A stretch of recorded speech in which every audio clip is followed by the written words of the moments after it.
Work session for August 5th, 2024 at 6 o'clock. Hey, Dustin. Good evening, Mayor and Councilor. We're doing everything, right? Audio and. Well, I will make this very short and quick, as it does sound like it's gonna be really busy. And I think one of the topics that I wanted to talk about in the future are gonna be their own work sessions in the future. And I just wanted to let you know what is on the docket. If you had any questions, or if you actually had maybe a preference and importance, or what you think. So I can kind of go ahead and hear some of these informational items ready for you. So, current state right now, I'm gonna kind of go off of the original docket that I have, not docket, but the original paperwork that I had from my July 10th work session. So I'll just kind of fly by this real quick. The current state of public works, and right now we're keeping pretty busy. We're prepping for Garlic Festival, and there's all this going on around us. One of the things I did want to update everyone about, because it was a hot button topic previously, and the president request us to have a traffic control plan for Garlic Festival. And I just wanted to let you know that this is a professionally done traffic control plan. And so it is there, and we have a service that is going to be providing some of the missing items that we did not have before. So we have it just in case. One of the other things that was going on, Oh, quick question. yes. Is that going to be posted online? This particular one, I'm not gonna post it online, but I will have it ready and available, because the Garlic Festival has like a generic one. Yeah, But if anybody does ask, I will have it available. okay. One of the other things that I had on here was the future of public works, and I remember talking during the budget, one of the budget meetings about just kind of the wish list of public works and staffing and some of the other things that I'm looking forward to. And in the meantime, I'm looking for creative staffing solutions. And so some of these items I'm going to talk about here in the future might help with the current staffing level. And I would love to have a number of 50 personnel, just like everybody else in every other department. And so I'm trying to work with what I have right now. And one of the major issues that is coming up is the meter replacement. And with this meter replacement program and the study that I've been doing, we're looking at going into advanced metering infrastructure. So basically anything that's, we have all the information online. And we wouldn't have to necessarily replace all of the meters, but we would have to replace a lot of the registers. We do have 470 meters in town that are over the age of 20, which that's about the time when you start replacing meters. And so that's going to be a project that is going to be coming within the next year or so, once we get the funding and everything straightened out. That's also going to require a crew to train this on a regular basis. My plan is to have this as a regularly scheduled event along with some other things, and Javier has been doing a good job with trying to get a lot of these planned events going. But along with this AMI study that we're doing, we're coming to find out that I can build in some of these costs. For example, meter reading. We just got a raise, we didn't raise, but the prices were raised for meter reading from 97 cents a meter to $1.20 a meter. Which we don't have that many meters that's going to affect us on a daily basis, but it adds up over time. But with the new AMI process, we can get locked in at 98 cents a meter. And with the way I try to schedule everything in the budget and with the cost of new meters and everything, I can build that cost in. Basically 20 years at 98 cents a month. And I try to build that into the costs for future users. So we don't have to worry about passing this cost along to residents or anything like that. And that's the goal, and it's what I'm working for. A lot of the advantages for my crew in this sense is going to be staffing. Like it's going to cut down roll time service requests because this stuff is going to be online.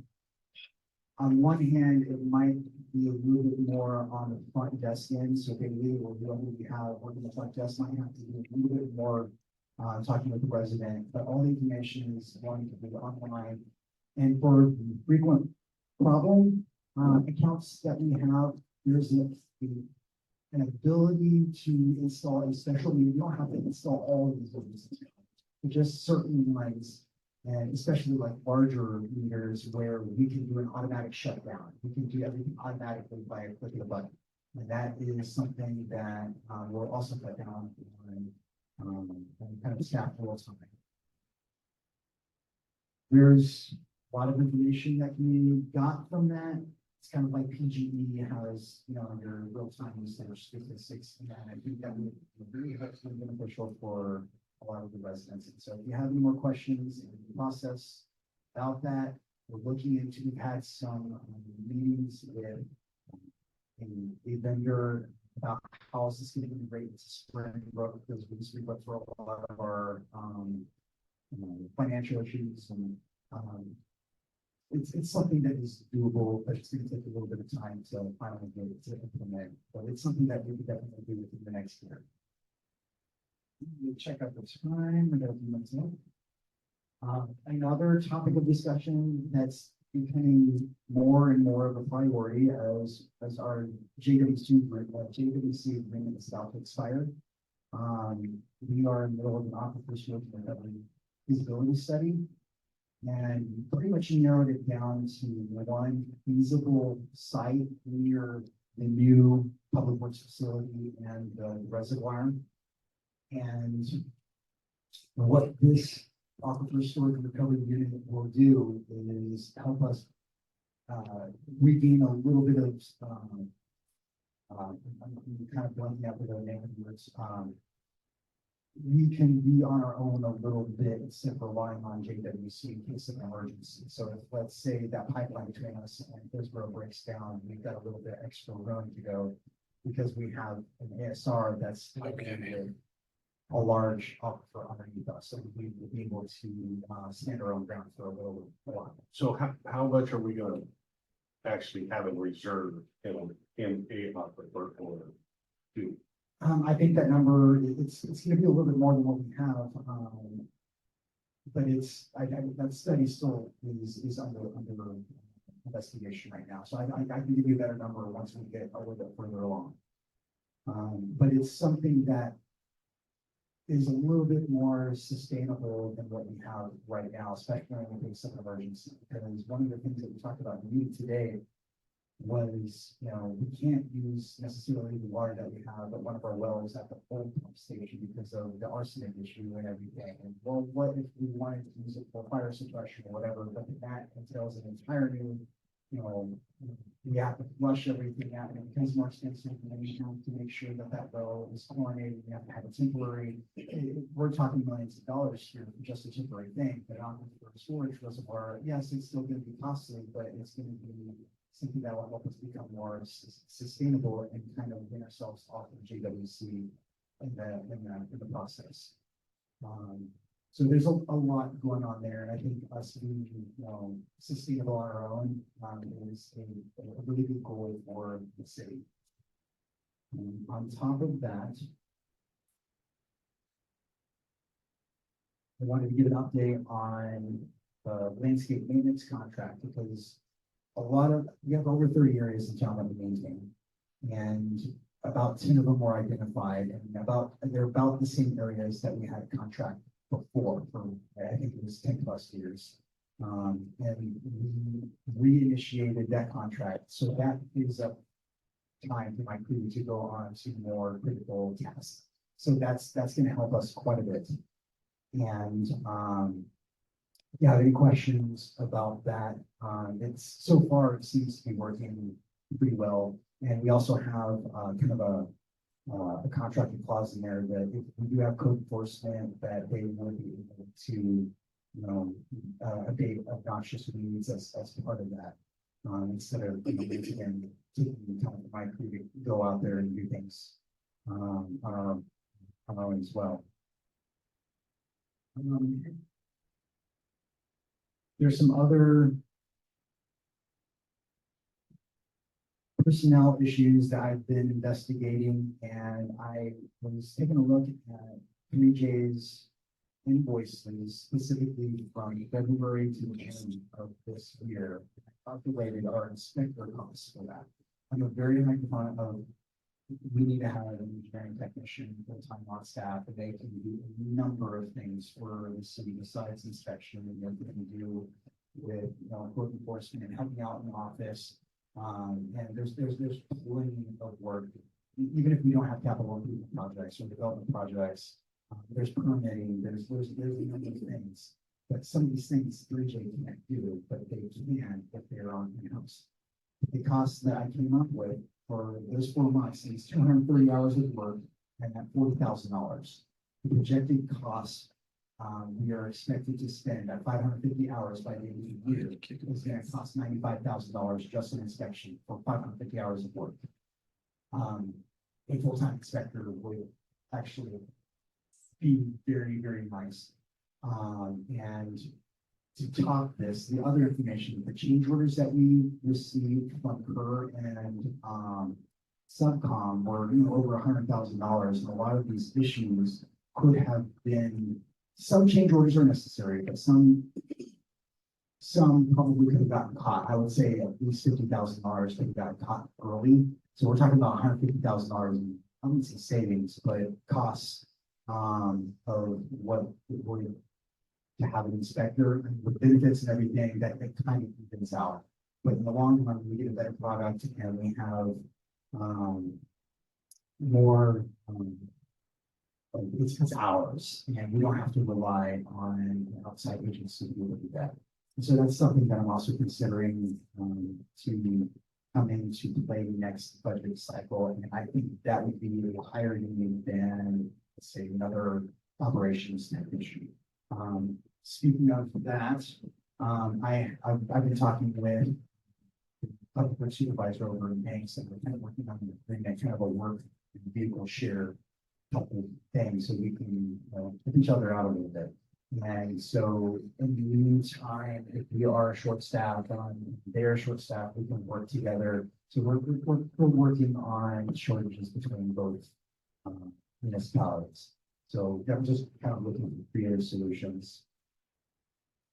Let's see.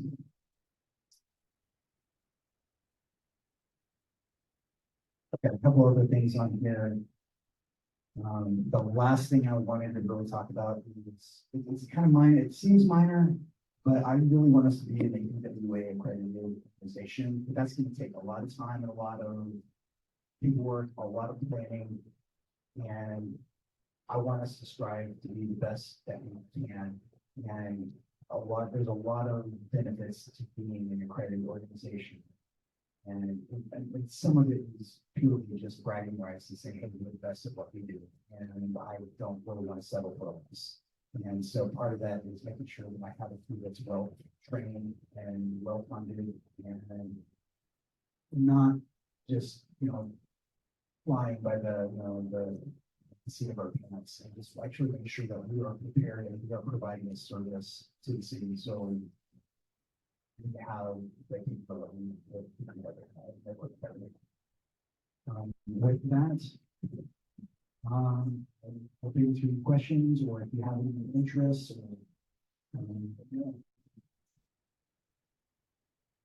Councilor Martinez, I'm going to start with you. Do you have any questions or comments for Dustin? No questions.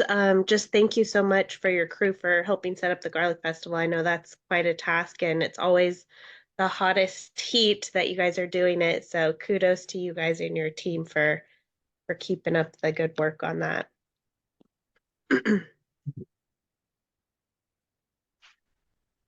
Anyone else? Thanks for the report and the updates. I think that's some very interesting, some very important information there. I know that you'll keep us abreast about the GWC agreement, obviously. I know we need to work through that, but curious to see. I know that in the past we've talked about that partnership with the city of Banks, and so I'm just curious to see where you will take that. So that would be really interesting. Rob. Thank you, Mayor.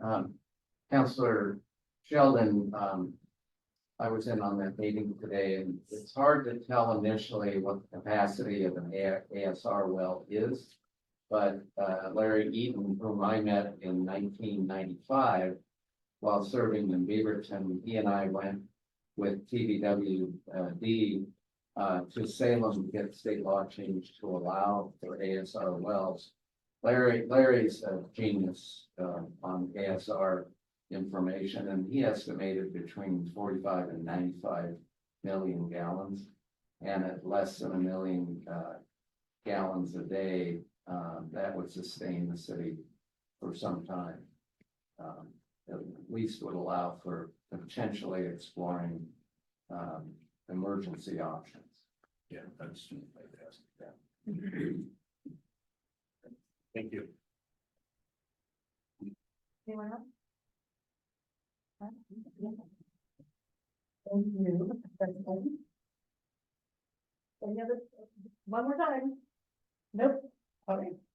So, at this time, I'll go ahead and close the work session at 6:17. Thanks, sir. Welcome. And then, executive session. 6:58. Okay, thank you. Tried to tough that. All right. Good evening, everyone, and welcome to the City of North Plains City Council regular session, meeting for Monday, August 5th, 2024 at 7:05. Just bear with us. We're getting ready to have our annual Garlic Festival in the library, and the Friends of Library are setting up in Jesse May. So it's a little, it doesn't normally look like this. So, but thanks so much for your patience as we get started a little late. So at this time, please stand for the Pledge of Allegiance.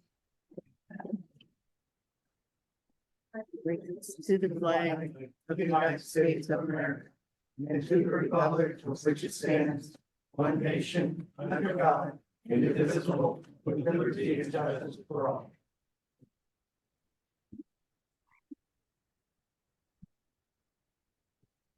All right, Lori, roll call. Thank you. Mayor Linehan, Here. Counselor Kendall, Here, Counselor Martinez, Present. Counselor Pippin, Present. Counselor Sheldon, Present. Counselor Smith, here, and Counselor Page is excused this evening.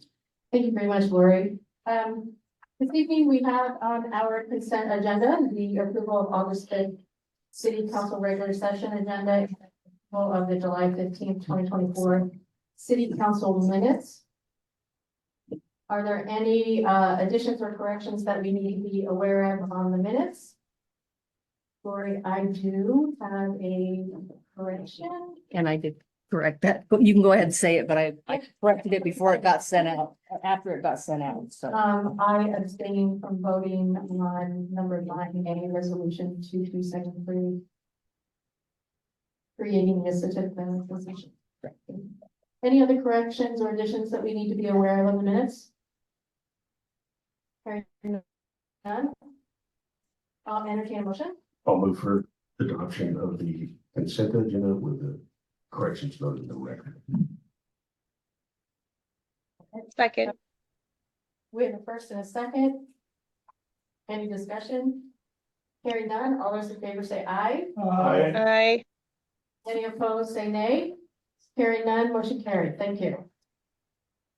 All right, next up, we have a presentation. Before we go to the presentation, from Mayor Steve Calloway, if you wish to speak during public comment, you will need to fill out a yellow card. And Lori has them on the desk.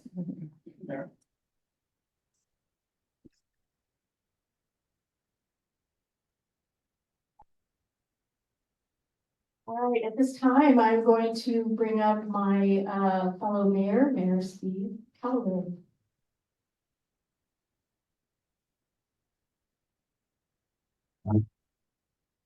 well, good evening. And Council Mayor, Council, and audience members, I'm pleased to be here tonight as immediate past president of the League of Oregon Cities and a past president of the Oregon Mayors Association to present Mayor Terry Lanahan with her Leadership Award of Merit from the Oregon Mayor's Association. But as a former principal of North Plains Elementary School, Glenn Colodge Pythian, a former president of the North Plains Chamber of Commerce, and an original organizer of the Elephant Garlic Festival. Bottom line, as one who cares deeply about North Plains, I am also very proud to recognize her for her service to this community and our state.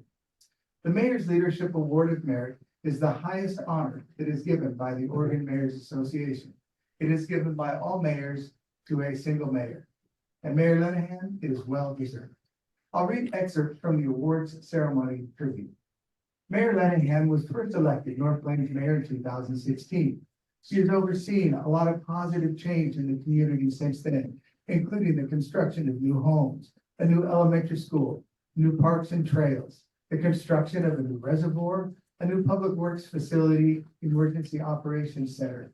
She helped to advocate for a local gas tax in 2020, which is now being used to build sidewalks and bike paths throughout North Plains. She was also instrumental in the transition leasing model for the community and partnering with the Washington County Sheriff's Office. Each of these things protected North Plains' special and unique quality of life. And as a leader with vision, she has worked diligently to make sure that the preparing for a vibrant and strong future. She spent hours informing and educating residents about the goings-on in North Plains. Mayor Lenahan also spends hours involved with many community events, including the chili cook-off, the 4th of July parade and festivities, the Easter egg hunt, ice cream socials, and you will see her all weekend at the Elephant Garlic Festival.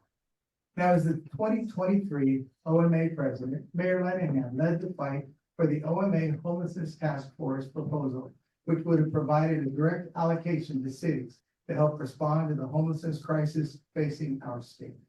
While leading this effort, and whether the audience was the governor and her staff, legislators, party leaders, or groups around the state, Mayor Lenahan was poised and intelligent. She spoke effectually to the matter and was an excellent representative for all of Oregon's cities. She held mayors across the state as one voice when efforts were made to try to separate and divide the membership. It was truly an exceptional feat to keep 25 mayors representing 241 Oregon cities together in support of one mission that would have benefited the whole state and not just individual communities.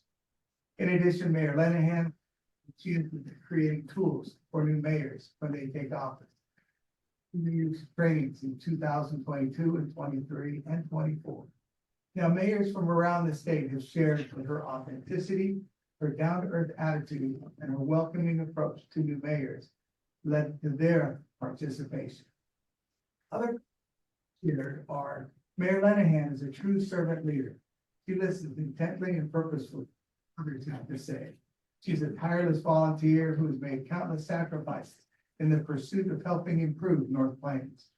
Mayor Lenahan is a devoted public servant who is a community ambassador for all things North Plains and a statewide advocate, and she unselfishly surrenders her personal love of her community.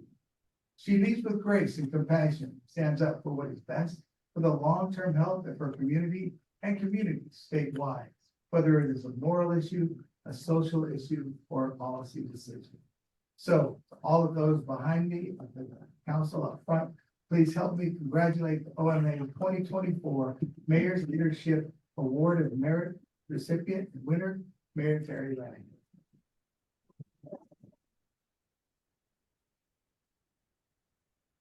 You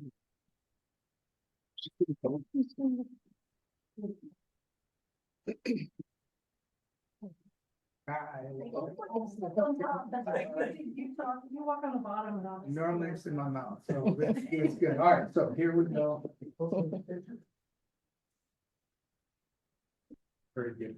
Congratulations, and again, appreciate your service. So, that's good.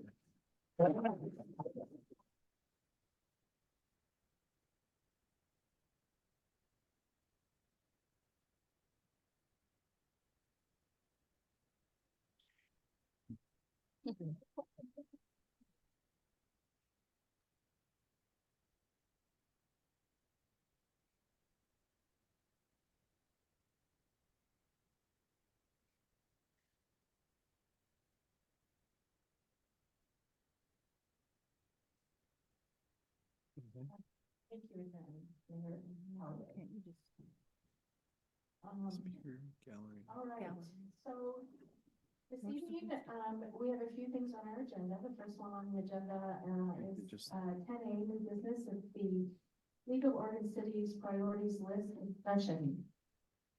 And each year, the League of Oregon Cities, asks cities to actually, give some input on issues that, affect our cities and also statewide. And so I'll turn this over to Rob and, let him give some more detail. Thank you, Mayor, councilors. This is an annual event prior to legislative sessions. And there is a list of 23 potential priorities. And each of Oregon cities is, You know, I looked at my old agenda and I didn't do public comment. I'm sorry. I printed off the old agenda, sorry about that. You got me Twitter hated here. Butterfly's gone. Yeah, so we're gonna backtrack a little Okay. bit. All right, so we're gonna go back to public comment. We've got a few folks that want to speak this evening and, I'll call you up, and when I do, I do need, for you to, speak directly into the mic, provide your address. And the first one up is, Derek Ellerbrook. Great. Mayor, point of Oh, thank you. 3 minutes. We do have several folks that do want to speak, and so, as you came in, we do have a set of, rules, that we hope that everyone can follow. Let's just be courteous and respectful of everyone's time and position in the room. We also have a 3-minute limit, and Lori will keep track, okay? So, all right, thank you. Oh, my name is Derek Ellerbrook. I reside at 9614 Northwest 316th Place in Hillsborough, which is right across the highway from North Plains. My wife and I are also under contract for one of the townhomes in the Bryn Hill development. So my subject of conversation is the affordable housing in Bryn Hill. I guess tonight I just have a few questions for council, if it's possible to answer them tonight or maybe via email. My first question is, just wanted to understand why the city council denied the appeal application of that builder back in 2022. It seemed like there was a fairly minimal add-on that the city council was asking for when it got appealed from that builder, and I just wanted to know why that was when they were going to actually build something that was supposed to be kind of in that flex space or mixed use zoning.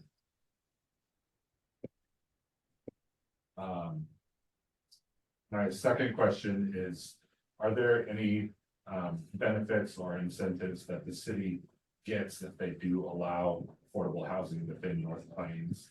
And if so, what are they? And third is, what is, I mean, I know kind of some of the details of how this works, but I'd like to just hear from council or somebody what the process is for likely a large majority, maybe even 100% of the residents in Bryn Hill that want to have affordable housing denied.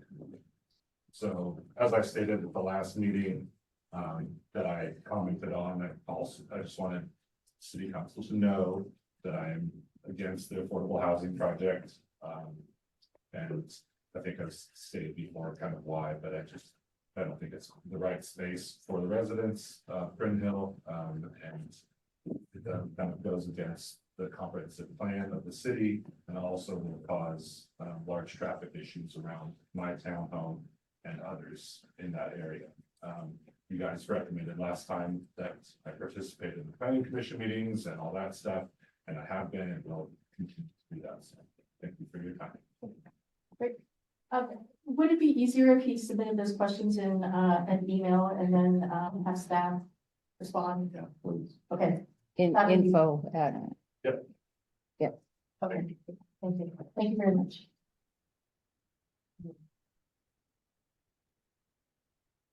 All right, next up we have Aaron Nichols.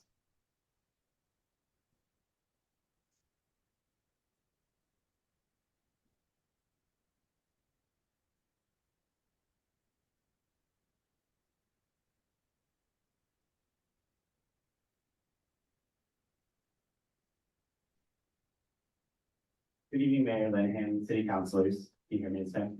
Okay, great. Thank you for hearing again from me. My name is Aaron Nichols and I reside at 11,000 Northwest Jackson Quarry Road, Hillsborough, Oregon, 97124.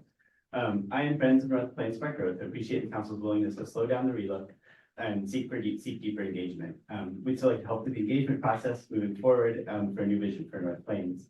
Tonight, I want to reiterate a few key points that we think are necessary to make a trusted and workable path and eventually a trusted and workable UGB recommendation.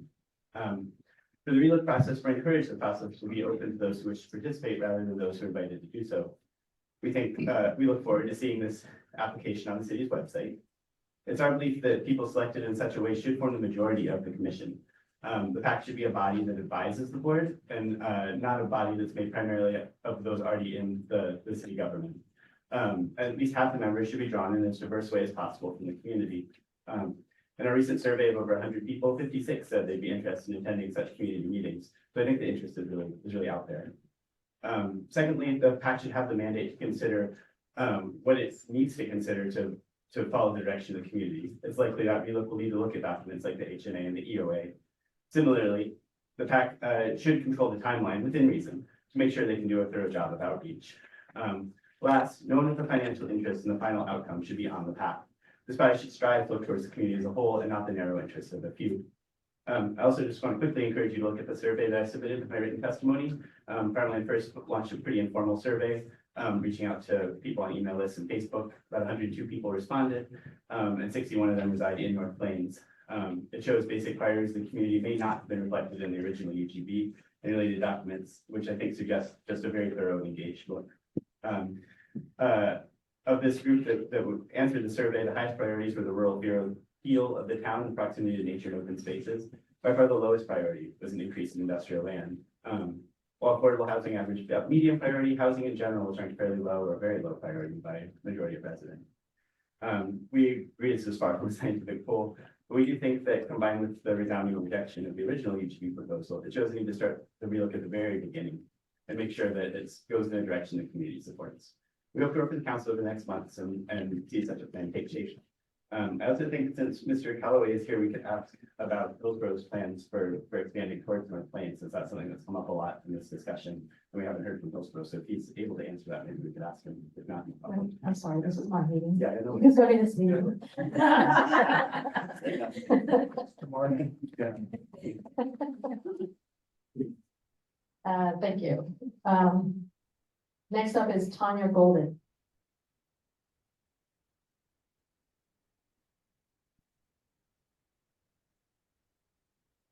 Tanya Golden, 15253 Northwest Mason Hill Road. I'm a multi-generational resident. Yes, I'm out of town, but as we all know, it's the country folks who support the town. Aaron said everything's super nice and in a good constructive way. What I'm gonna say is whoever's lining the pockets and supporting the few who are gonna benefit instead of the many who live here and have been here for generations, y'all are greedy. Y'all aren't out for your community. I want you to really think about what this place could be and has been. My kids grew up here too. As a child, my parents knew the trouble I was in before I even got home. What kind of community do you want to have when you offer seeds after telling us you're going to pave over the entire place? You can't grow seeds on concrete. That was ridiculous. Give us a home. Don't give us wasteland. Think about where we're at. Think about what we've built over generations, the wisdom that's here. Really think about it. We could have ecotourism. This could be a super beautiful spot, which it already is, but a spot that brings revenue in from its beauty. That you could build on that instead of build on wasteland and destruction and pollution. Hillsborough Airport, the lead that's over the fields that are surrounding the airport, it's toxic. It has been. There's a plume that's over that. What Intel's done with their illegal dumping, oh, here, we'll fine you. Shame on you. Here's a fine. Keep doing it. Here's the permit. We don't need that here. What we need is we need to come together and strengthen our community, feed our community, instead of divide our community. Money is not. If a few get a lot of money, it doesn't help the many. Make a bigger table, bring the chairs together. Let's feed everybody. We have farms, we have forests. We have clean water where the kids can still go skinny dipping. How many people have that? That's something that you're not gonna get in other places. Pave it and it won't be here. Anyway, thanks for your time.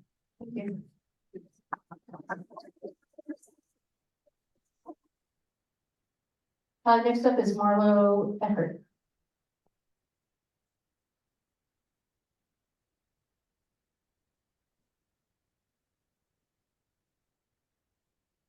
Hello, City Council. I'm Marlo Eckert. I'm a resident of North Plains for nearly 30 years.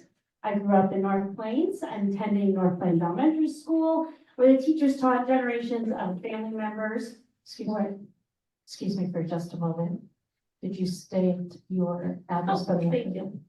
Marlo Eckert, 11180 Northwest 313th Avenue, North Plains, Oregon. So as I was saying, I grew up here where I'm looking at Russ, his son and I, and many children around North Plains, we bicycled around to Kim's to get an ice cream cone. My mother was our garlic queen. I collected donations for our very first library, which was in that closet right over there. So I've also been our one and only Rose Festival princess, and I continue to live here all these years later. Like many of you who've called North Plains your hometown for so many years, your lives have been shaped by this community.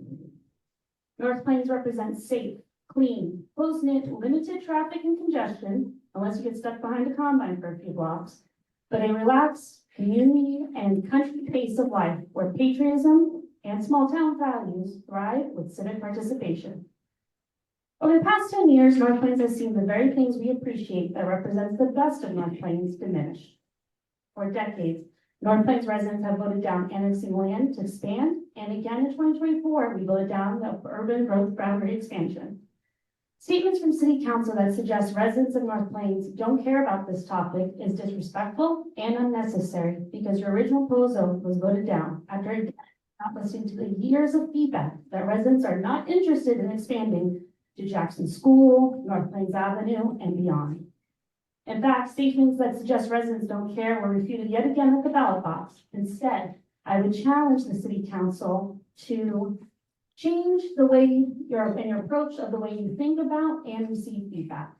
Being emotional that your proposal was denied by voters and rallied by surrounding community members is not good, and it's not going to set North Plains in a good position. The sustainability and resiliency of North Plains is very important to all of us and must have appropriate review, attention, and feedback. All of this takes time, should not be rushed, and be more beneficial to slow down, acknowledge voters strongly disagree with the original proposal, and listen and act on the feedback being received. For example, a grocery store has been promised for over a decade and is still not a reality. The city has struggled to deliver on initiatives, so it would be wise to re-engage with residents and surrounding community members. I noticed that the mayor sent a letter individually to lobby for the passage of the urban growth boundary expansion during the May election. I would suggest using that same approach to acknowledge the failed measure and invite community members to share why they voted no. With electronic means, surveys, and the typical city council processes, this can showcase several ways to re-invite the public to the design phase of the plan. Lack of attendance at a meeting does not mean initiatives are supported, and I would strongly encourage the council to not try the same or very similar attempt of a proposal the public voted against. Thank you Time's up. very much. Thank you so much.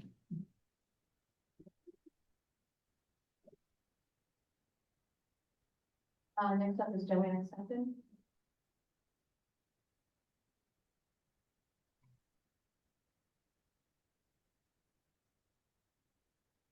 And second, I live at 15250 Northwest Corey Road, where family members have lived since 1929. And I have a very brief bit to say because I believe the previous speakers have done an excellent job, especially Erin Nichols. I have stated last.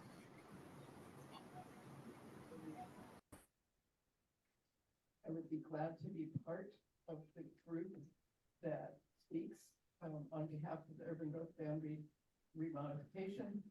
But I feel very strongly that it should be, as he said, at least an even group of people where at least half of the room are representing this voice.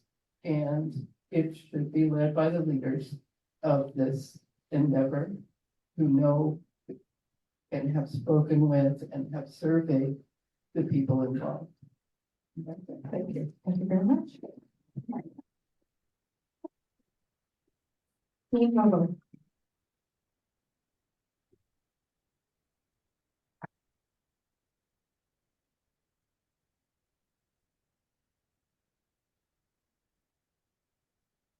My name is Dean Moberg. I live at 13070 Northwest Westmont Terrace in Portland, not in the city of Portland, it's unincorporated Washington County in the Cedarville area.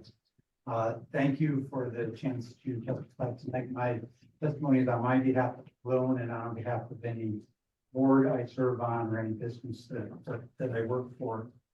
First of all, Mayor, congratulations on your award. That's a big deal. Kudos to you.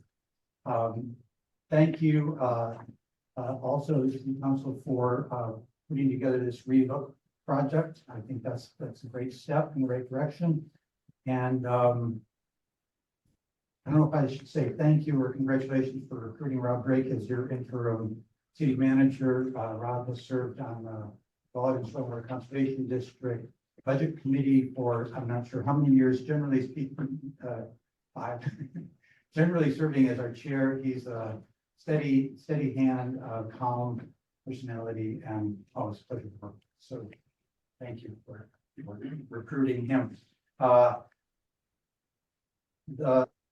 proposal, one thing I really like about it is the proposal to have voted to the relook process, including answers to frequently asked questions so that people can go to see those answers and keep up to date.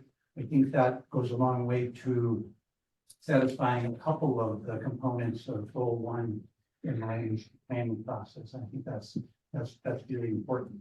I do have 3 requests to make regarding the relook proposal. First of all, I'd ask that you plan for a longer process. I think trying to finish before the end of the year is both too rushed and it's going to be perceived by many in the community as trying to ram something through too quickly. And I think at least one of the community meetings should allow some bigger visioning of what people want North Plains and the surrounding area to look like in 5, 10, 20 years. Second request is that you consider carefully the makeup of the project advisory committee. I think there should be, like Nichols said, some equitable distribution of people who were against the previous proposal, people who were for it, and maybe trying to find 1 or 2 people who didn't have a real strong opinion one way or another. I know that sounds unreasonable. But I think I maybe I'm naive, but I feel it can be done. And also with the project advisory committee, I agree with Aaron Nichols that it should not include people who have a significant financial interest in the outcome. I think it's just going to be difficult for them to have that kind of flexibility that's needed in the process. That might. Thank you. Thank you. Thank you We did again. get your, I think you did send an email with your. I did. Yes. Carrie Davenport. Hello, Mayor and Council. This is my second meeting I'm attending, and I actually just have a couple of, I just jotted some notes because I wasn't planning on talking, but, oh, sorry. Do I have to give my house address or just my street? Your house address. Okay. 10711 Northwest Cape Creek Road. And that in itself, North Plains, okay, sorry. That in itself, I don't even feel comfortable in a room full of people giving my address anymore because I feel like this town has grown so much that I want to feel safe, and I don't, being a single person who lives alone, don't like last time I just said the Cape Creek Court. So I want to feel safe in the community. So a couple of my things that I had jotted down here. Or kind of questions, when we come here with questions and then we say, let's email them, and we don't hear the answers. So this is my second time coming to a meeting, and last time was almost 4 hours long, so for us to dedicate the time to come listen to this, I'm trying to learn more about it, and I want to hear the answers and see where this is going, because we have a lot of people attending with issues and concerns. So I wanted to ask, where are we all hearing those answers if someone's emailing the questions? And with us giving these hours to come here and listen and talk and go through the whole agenda, is this testimony making any difference? Are we just talking to deaf ears, or is something coming of this? Because I feel like we're coming and saying our concerns, but if we're gonna have the same people on the council for this relook of the UGB, what's gonna change if it's the same people reevaluating what's already been looked at? We 74% have spoke about what we want, and we are giving up our evenings to come be here just like you guys are. So those are a couple of my questions, and then, again, I just want to reiterate that my goal and why I'm committing the time to come here is because I want to keep our small town small and a community that we're proud of, and where I feel safe, that I don't feel nervous telling my address, where I have to prove to you that I live here by telling my address in a room full of people. I want to feel, I've always felt safe here, and even just the growth that's happened in the last 3 to 5 years is too much for me. So I'm very fearful of what's to come, and I had hoped, I've lived here for almost 23 years, I'd hoped to live here forever. And like I said, I don't know where else to go that I can afford to live the kind of small town, tight-knit community, country life that I want. So I'm just asking, again, not sure where these comments and opinions go beyond us giving them to you, but I'm just asking that you consider the people who live here and the safety, and I've always felt proud to live here, and now here I'm coming to committee meetings because I'm so concerned. So that's all I have to say. Well, I'm glad you came. I know that the last one that you went to was your first one, and I appreciate that. And I think I don't know if you got my thank you card in the mail. Oh, I never checked the mail because it's a block away, but I need to go do. I will go do that tonight, so thank you. Thank you so much. I appreciate you coming in, and I hear what you said about feeling safe. Yeah. I too have that concern. Many folks know where I live, and being the public figure in this community has really presented a lot of challenges this last year, and in a negative way. Yeah. And just so you know that I've had a lot of negativity thrown my way in my space, in my personal space, in my personal home. And so is my family. So, but I hear what you're saying as far as getting your address. I don't like. It's a process. It's a part of, it's a part of many processes across the state, but I hear that, and we'll maybe. Because I wrote it down, so you have it, I know. but I didn't, Yeah. I last time didn't tell my house address just because it's not something in general, I mean, this is my community, and I always felt safe, but I feel like we've become so divided. And I know you have felt that too, and you are on one side, and I see that you're on one side, and that I want to feel like you're on our side, not one side or the other. Because I have always known who you were, and I just want to feel that your North Plains not, for example, you came to my door when we were doing the thing and I didn't answer because I already answered to the no side, and I don't want to feel like that. I don't want to feel like I don't answer the door when you come to my door. Like, that's not how I want to feel in my small town. It's making me emotional. So We should be able to talk about this. yes, I agree. so thank you for your time. Thank you.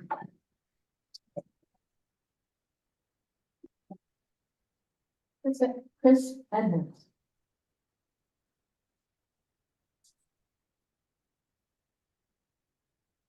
Chris Evans, my address is 1745 Dollar Street in West Lynn. I'm here representing, the owners, of land that is east of McKay Creek, south of West Union Road, north of Highway 26, and west of Jackson School Road. This group includes 3 multi-generational farming families, of which there are dozens and dozens of members. Their last names are Dutch. They have been here for a very long time and have deep ties to this community. I gotta say that the last testimony took the wind out of my sails a little bit. That was heartwarming. I too also received a thank you note from you, and I really appreciate that. I know, and I can testify, having participated with you all publicly for the last 3+ years, that you do take testimony and counsel very seriously. And I have watched you adapt, take input, and shape your policies, particularly around increased zoning for folks who weren't in the room a couple years ago when the city took that on. I watched that conversation and it was difficult. They moved in the direction that Thousand Friends of Oregon would like them to move into, based completely off public testimony. So I would like to remind this group that you all are volunteers, with the exception of the staff, who I think do a very exceptional job. You volunteer your time to be here. You work thousands and thousands of hours. And what we're looking at here is the collective result of those thousands of hours. And not only that, but hundreds of thousands of dollars in tax dollars from this community. And I can speak, just speaking to the property owners, Oregon's land use process is onerous for a reason, because we love our farms, we love our forests, and we want to protect our natural beauty.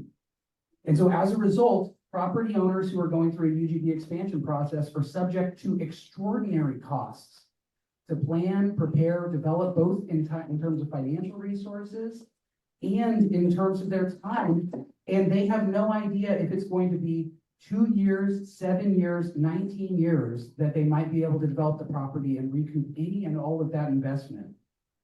So I'd like to consider that on behalf of my owners, what they have put in this process here. More than 10 years ago, they participated, many of us participated, and Thousand Friends of Oregon participated and signed off on a grand bargain that left these lands undesignated. If you say that North Plains can't expand into farmland, you're saying North Plains can't expand now or ever, because that's all that there is around this city. We left it undesignated for a reason. Thousand Friends was there, and to argue that we shouldn't be expanding into that land is a dramatic about-face from that group. It was a deal. We were all at the table. The city has been researching and planning for this for a decade, and it's not about everything that people have been making it around. It's about completing the neighborhood around Sunset Ridge Elementary School and finally growing this community into what it has visioned to be for the last 10 years. So thank you very much. Thank you. Roy Van Riden.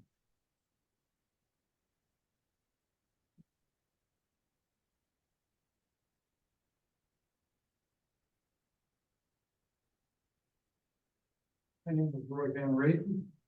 I live at 20905 Northwest Rock Creek Road. My family started raising horses and cattle along the Cave Creek in 1956. And transitioned to farming in 1978. We support the city's relook process that Jordan wrote about. We appreciate all the past, current, and future work of the city committees, council members, mayor, and the city staff. We believe the entire city government has only had their best intentions while trying to develop a path to a fiscally sound city 20 years from now. Thank you very much.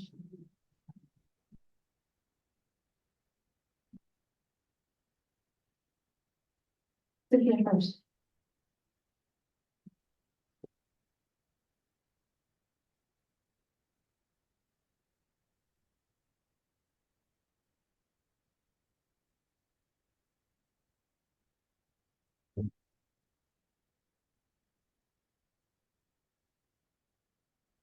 Good evening, Mayor Lenahan, council members. My name is Cynthia Hurst. I live here in North Plains at 31817 Northwest Lenox Street.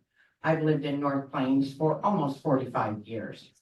As many of you know, I have participated on many committees, both governmental and nonprofit, and continue to do so in this town. I want to thank all of you council members for all of the stuff that you've had to deal with in the last year.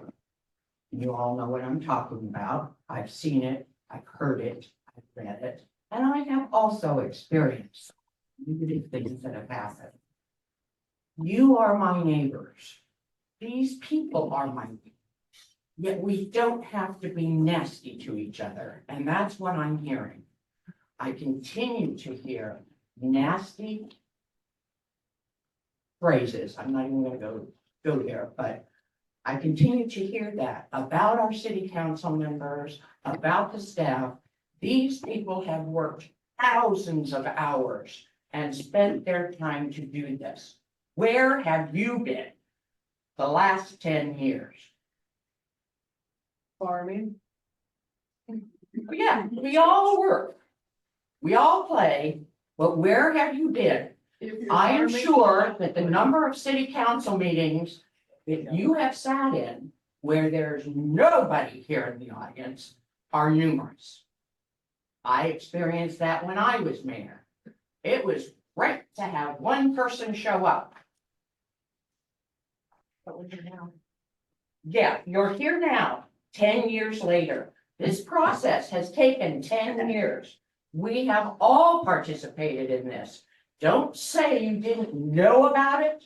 It's been published within the city, within newspapers, and you all have said, oh, we didn't know anything. So, hey, I'm speaking. Who is that? I do want to thank you, council members, and your staff. They have worked very hard. I know that where you're going in the future is going to be planned out well. The one thing that has been come up a couple of already this evening is the length of the process. Allow your advisory committee to determine the length of the process. They're the ones working. Don't let anybody else tell you it's going to take a year, 6 months, 10 years. Let them decide.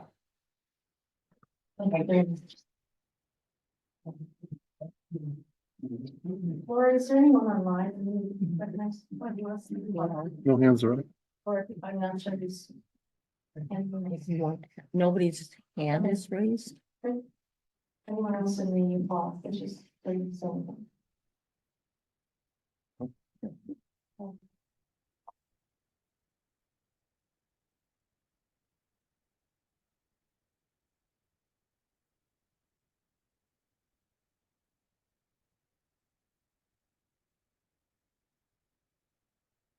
Turn that off. Oh.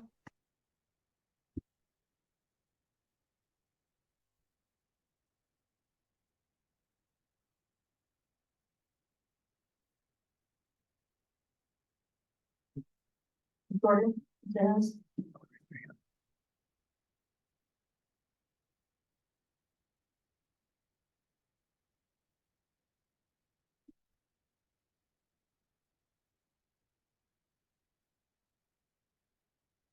My name is Jordan Gutierrez.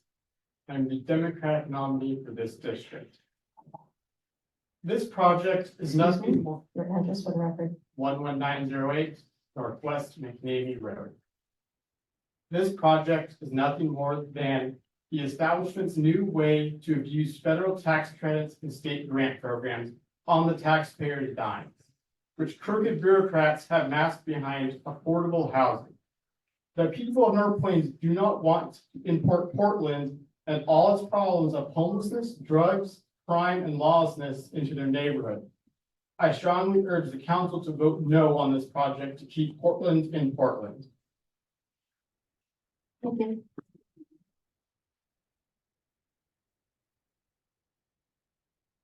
Mayor, we have one person online with their hand up. Would you really identify that person for me? Katie Miller. Katie Miller. Hello. My name is Katie Miller. I'm at 16211 Northwest Dairy Creek Road in North Plains. I wasn't planning on speaking, but I just wanted to reiterate that I would really be interested in having a representational panel for the PAC that you choose, similar to how the people of North Plains voted with the 72% against the current expansion. I'm a little worried that we will cherry pick people who agree with the city's past plan. And I really want the people to be heard. Also, I don't think that we should have any landowners on that PAC who would make a great deal of money if their land was sold. And then my last thing is, I saw in the agenda packet I noticed that the form to apply to be in the committee, the PAC, would be on your website today, but I cannot find it anywhere on your website. So if that could just be made clear with a link, maybe on the city's Facebook page, if you could post that so that everybody can find that. Thank you very much. We'll address that, during the city manager staff report. Thank you.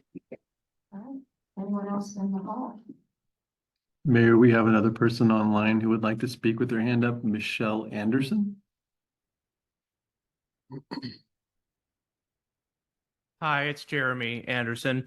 I just want to reiterate the point that was made by Katie. I think that one of the major concerns that we'd had related, I'm sorry, my address, 30973 Northwest Brookings Street in the Bryn Hill development. One of the major concerns that we've had is the apparent self-dealing, if you will, and maybe just the appearance of it, right?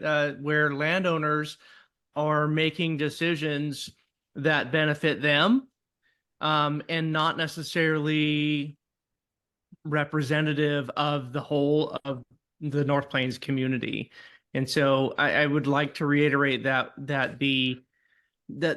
I believe that the makeup of the council that comprises the go forward plan, the relook plan, should be made up of members of the city of North Plains and perhaps our surrounding neighbors, but not those who have a benefit to gain or who are looking to sell their land at a tremendous profit. Thank you. Thank you.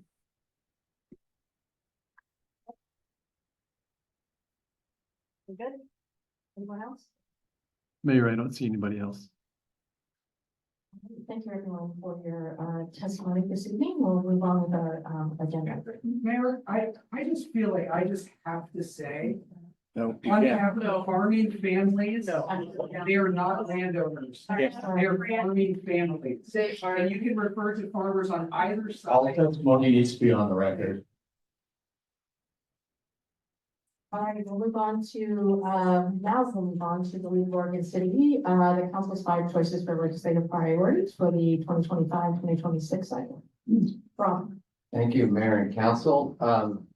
The legislature now meets annually, and so the League of Oregon Cities, of which North Plains is a member, asks each year for the city council to give its top 5 priorities for lobbying by the League of Cities. And they have provided 23 potential items for lobbying. And what I've done is provided the list to the council. It's in the agenda tonight, and would ask that the city council return to me, please, their top 5 choices.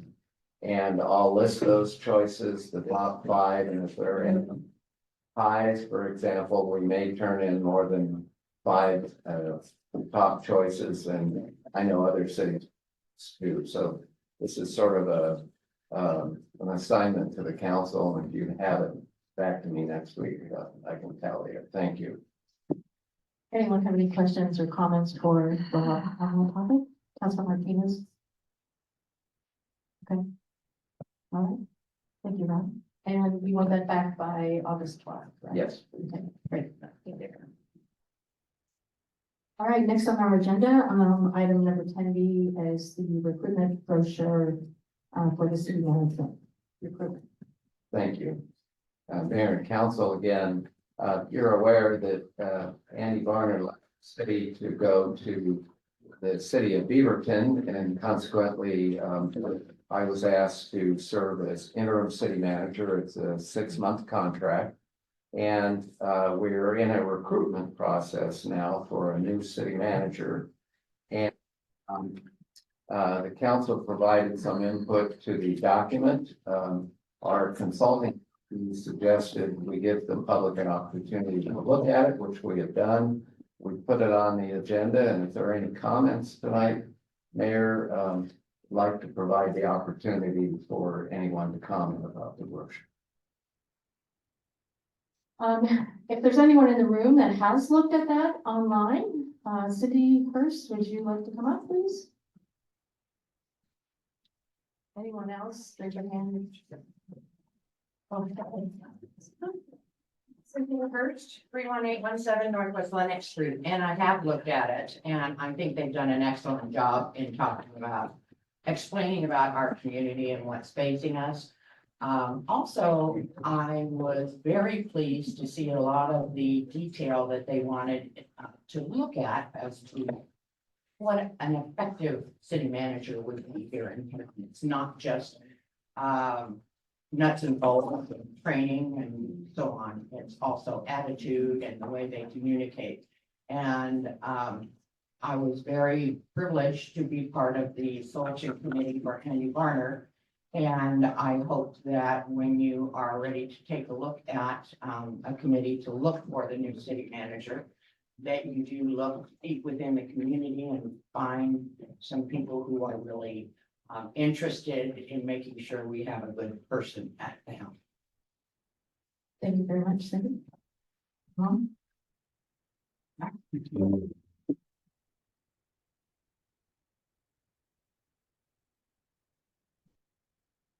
Tom Murdoch, 11109 Northwest Rigby Place, North Plains. Mine's very superficial, but the pictures on there do not depict something.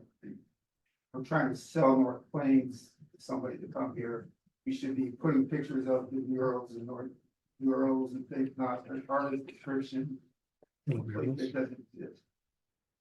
So mine's very, it's kind of superficial, but I think we should try to sell the pictures, not just.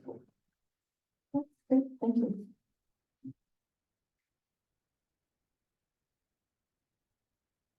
Anyone else in the room?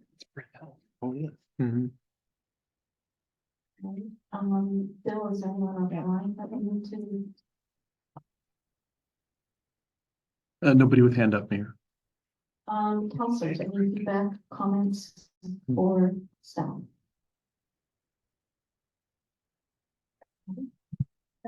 I've already sent my comments to the city manager, and it's good to go. I mean, this is a good piece. It should attract the folks who have the right qualifications, unique qualifications maybe for city our size, a city that's growing, and a city that's on the move. Anyone else from council?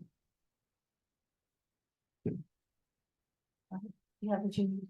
I do, thank you. All right. All right, moving on to the city manager report, and we can this over to Rob. Thank you, Mayor. Let me find my notes.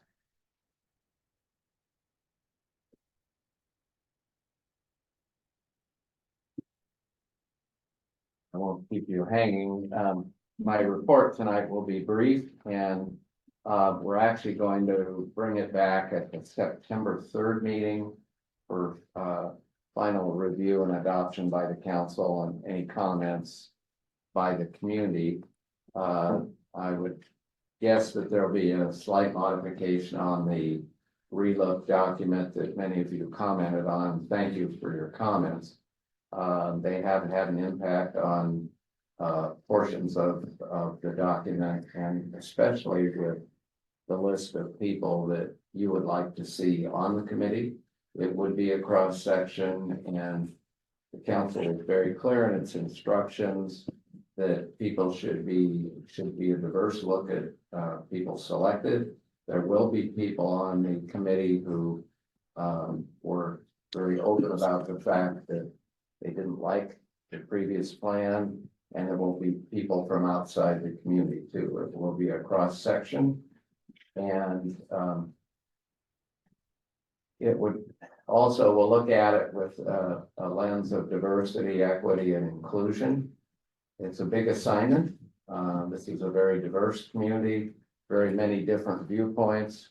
Having worked here in the county mostly for the last 30 years, trust me, I've watched this community for a long time, had many friends who've been elected in this community, the managers, and it is a very diverse community in many ways. In addition to the viewpoints. So this is a big task, and I think the elected leaders have done a really nice job of providing input, listening. And I'm hoping that this committee is successful. So we've done everything we can to put something in place. We'll mash on it more in the next 30 days. The application is on the website. Bill might be able to provide more specific direction where it is, but we'll be sure people know how to get to it. And it's a very simple form, but we have some questions that will help in the decision-making process. So there is a broad cross-section of people and viewpoints. Rob, I'd like it if Bill could maybe also give a little more detail on what that looks like. Mhm. Okay, that would be great. Thank you, Mayor Rob. Yeah, so we got the comment earlier that it wasn't clear where the applications were online. They did go on today. And so what we'll do is, we have someone who found it. So what we'll do is put out more news information about where to find the applications. But there are 3 applications on the city UGB website as of today. Excuse me, 2 applications.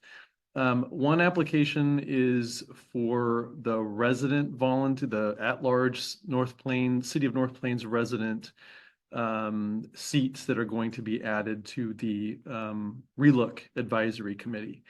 That application, we're looking for people to apply, and we'll be filling 6 seats with City of North Plains residents. 2 who, these are just open at-large seats, so 2 specifically who are just general residents and voted against the UGB proposal in the election in May. We'll be looking for 1 open seat for a resident who voted for the proposal. We'll be looking for 1 resident who chose not to vote in the election. And we'll be looking for 2 people actually who live in the city of North Plains who weren't able to register to vote. We have a lot of residents here who didn't even get to vote on this issue. So we'd like to hear from them directly and have them participate in the advisory committee. The other application that went online today on the city website is looking for 2 new open seats on the committee. One would be for an at-large resident of unincorporated zip code 97133. So if you're out in an unincorporated area outside the city, we have 1 seat for you, regardless of how you might have voted on or feel about the issue. But we have 1 seat on the committee for unincorporated 97133. The other seat would be reserved for 1 resident who lives in the area south of Highway 26 that was called the South Expansion Area. And there was a kind of a South Expansion Area in the original proposal. Folks that live in that particular area, we have a seat reserved for them, and they can apply, and we're looking for somebody from there to be on the committee as well. So those 2 with that application, there is a map just to make it clear. You can kind of look and see if you live in the area, if you might be interested in applying.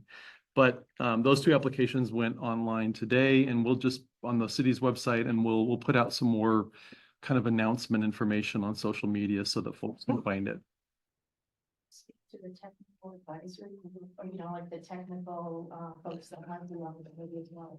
And just clarify that they will not be voting members. Oh, sure, Mayor, no problem. Yeah, like last time, so we're going to, on the advisory committee, there are going to be government partners that are part of the committee, but they serve basically what's called ex officio role, meaning that they're there, they help answer questions, technical questions, that sort of thing.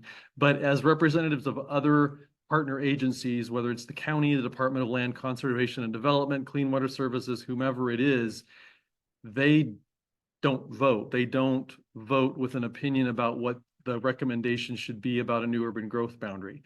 So they're there technically, they're there to serve as a resource at every single meeting. I think we'll have someone from ODOT and some other state agencies as well, like we did last time.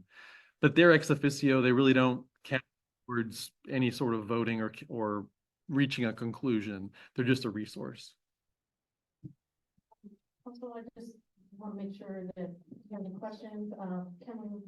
Excuse me, Dr. Martinez, I'll start with you.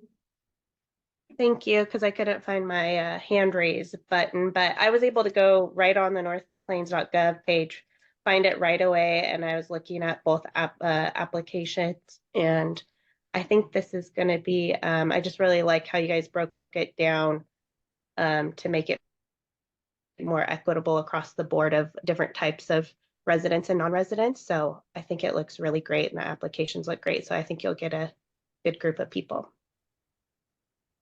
Thank you. Any other counselors have any comments or questions for staff? Counselor Smith? Is there one spot for a farmer? That's in the UGB area? I mean, Counselor Smith, property owners, if they're a resident in the study area, they can certainly apply for the seats, but these applications aren't for,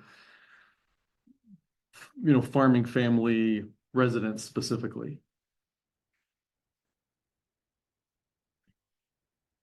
Any comments or questions? Right. Counselor Peterson? I have a question. I've never been to one of these, so how is it determined what type? Excuse me, we can't, the computer, the microphones won't pick up voices from the audience. It all has to be on record. We simply can't have that kind of So conversation. you I can't apologize. repeat my question for the record and then answer it? It's not a question and answer, portion of the agenda right now. Okay. Thank you. Counselor Payton? I lost my train of thought. I'm so sorry. One question I do have, is how are we looking through a lens of being inclusive for less represented populations? I'm thinking about, BIPOC communities.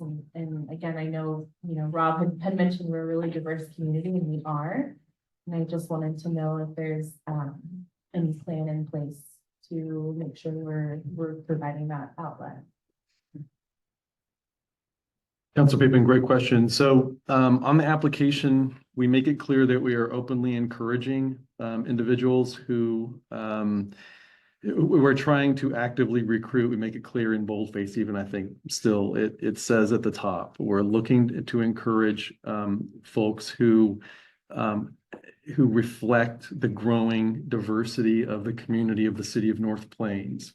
In the questions, there's one question in particular that asks kind of about personal qualities, personal experience, or perspectives that they think are unique, add to the perspectives of the committee that it wouldn't have without them, basically. It's kind of a tricky legal thing to go over. You have to be careful about how you get into the details of that so that you're not looking for boxes and checking boxes per se, but we will be looking at folks' application depending on the number of people who do apply. If needed, it probably will be. We'll probably interview people, to kind of help decide, talk to them and see what their level of commitment is and understanding of the process, and get a better sense of where they're coming from. And that will be part of it as well. But very specifically, the 2 seats that have been added for residents, for those who could not even vote on this, the intent there very specifically is for folks who own homes in the city of North Plains, are not US residents, can't register to vote, but they pay property taxes, they're residents. And so this is their opportunity to apply and be part of the process. Thank you. And then a couple other questions. Let's say hypothetically, a person applies and they own 2 residences within, the proposed requirements. How do you determine that? Well, Councilor Pittman will go by their primary residence, where they get their voter registration, or whatever. We'll be clear about what their primary address is. Okay, and then my final question is, I know this is going to be listed on the website, sounds like Facebook. Are there any other plans in place for outreach and how to spread this message outside of digital platforms? Councilor Pittman, great question. We just got Corinne to get them on. Well, we got the applications finished. She got them posted today. I know she did create a special news announcement site or page on the city website. And I think that the process of really pushing that out there just started. We're looking at applications being submitted by Monday, August 26th by 4 p.m. And so given that time frame, we'll be working with her to figure out the best ways, all the different ways to get it out the door and information to people besides what we might typically do, because we just don't have much time. We want to get the committee formed and everybody on board with moving forward. Okay, thank you. And one additional answer too, and I think it will really depend on the people who apply. The more you can tell us in that space, the more we know about you. It can list maybe unusual characteristics or qualities or experiences that someone may have. And if it's sterile, so to speak, and you don't say much about what you bring to the table, it's going to be harder to be equitable and fair if we don't know enough about you. And like that one nice lady had said, well, I'm not going to give my specific address. Well, we'll need that. But we just need to know more about you though, so that we can try and achieve that goal. We didn't want to just overemphasize diversity, equity, and inclusion, but didn't want to underemphasize it. The idea is, I think that you had communicated well at the last meeting, and I think looking for folks who've been here and working around the community as I have, it is a diverse community, and you do have I think when you get out and look at situations like a dangerous intersection or people believing somebody's home is pretty trashy looking while they keep a homes and garden type of front end, you get an idea of what's going on in the community. And I've always gone out rather than just sat there and taken information. And it gives you a better picture. So you learn more about the community, the more you're in the community. But please help us by telling us who you are and why you think you would be good for this committee. I think the problem is you're looking for diverse. It's not showing here.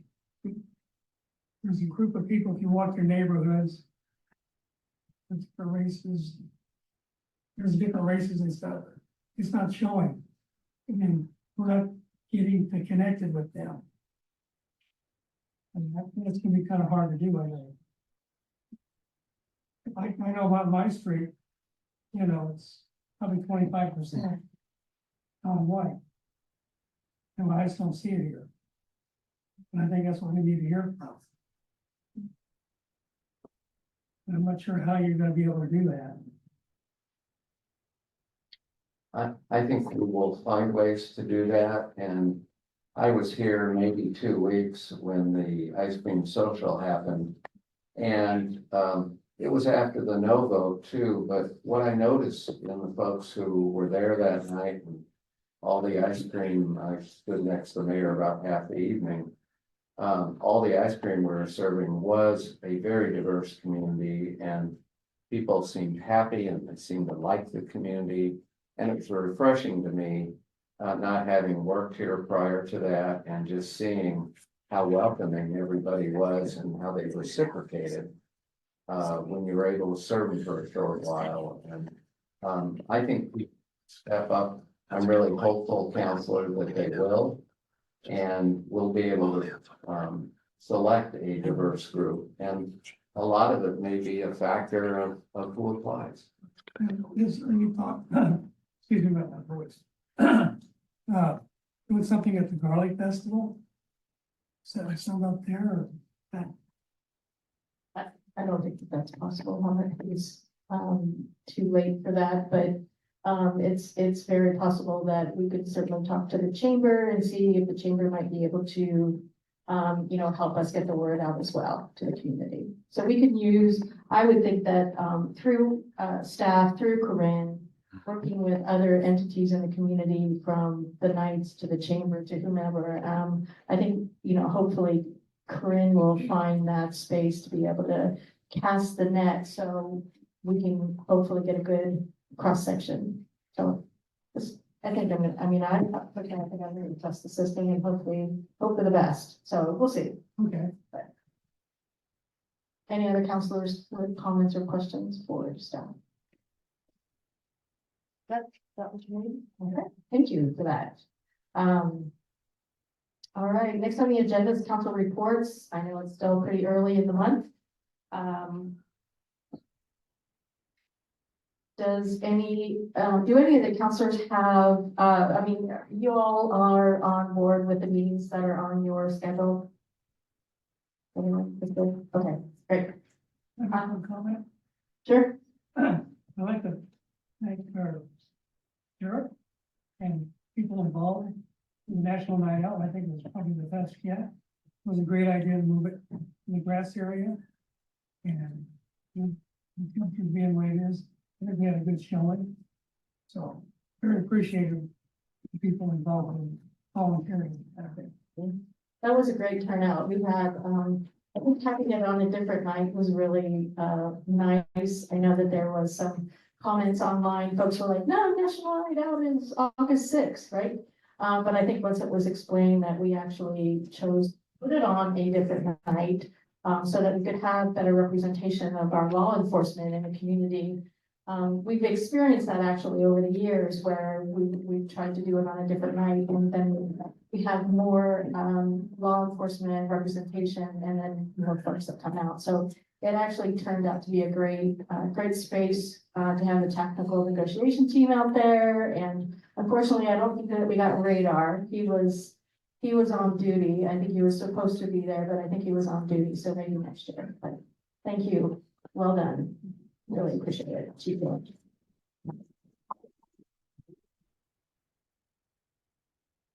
And so we have the Garlic Festival coming up this weekend. This is where we are, it's our fabulous weekend, 3 days where we see up to 20,000 people come to the community in 3 days. And I know that it definitely can tax some of you and stress you out from traffic and people.